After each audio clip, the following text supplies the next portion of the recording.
third talk is called Pitfalls. And it's some of the, if you like, well-known bunkers into which one can fall in the matter of prayer.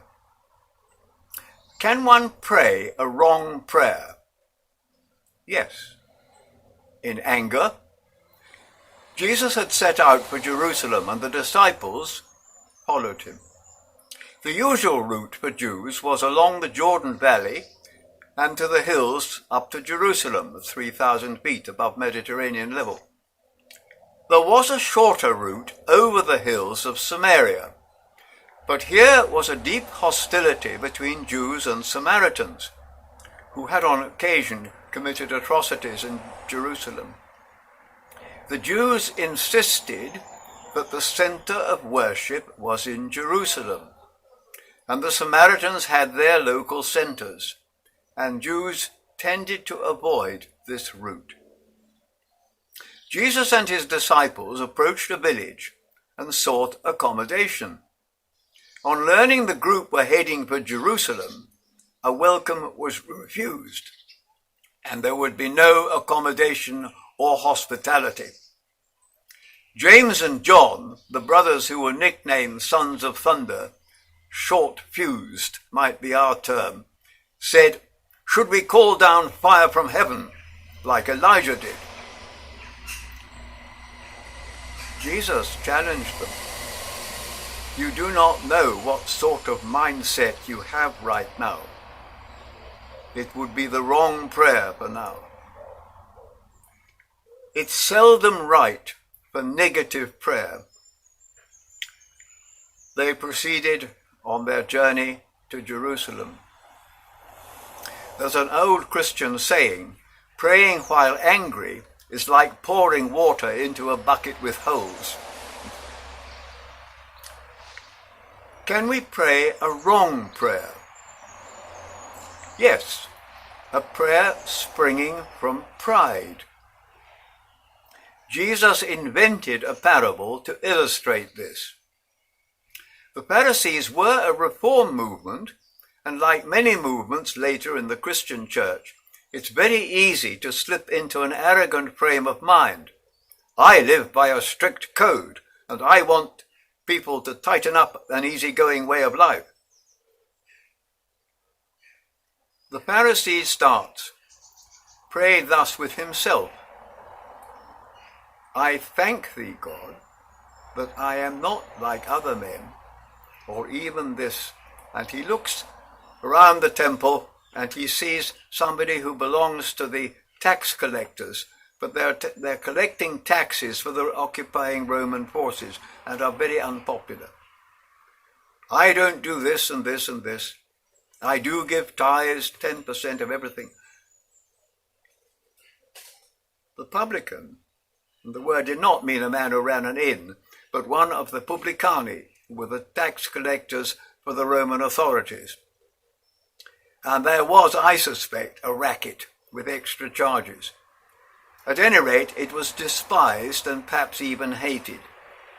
So the publican is ashamed of any racket he is involved in, and hardly daring to look at heavenwards, and still looking down, he says, have mercy on me, a sinner. It must have startled those who were listening. And Jesus then says,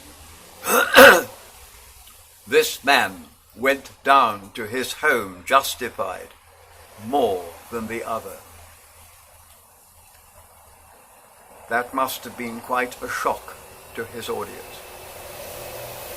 The mindset was a dangerous level of pride.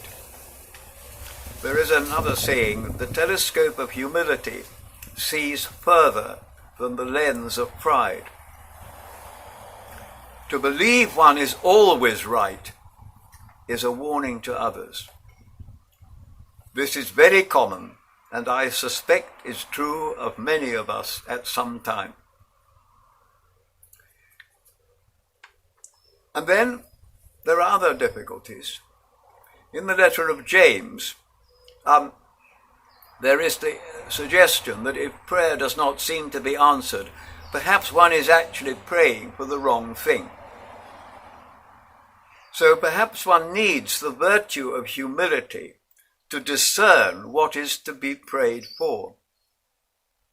Not only speaking, but also listening. Cardinal Hume, a former leader of the Roman Catholic Church in England, wrote an article that he seldom experienced an answer to prayer while he was praying. But he learned to be alert to what he saw or read in the days following. One person put it, "You make the prayer and watch the newspapers," with humility. Just maybe your attention will be drawn to something that someone says or something that has happened. It can be quite a surprise.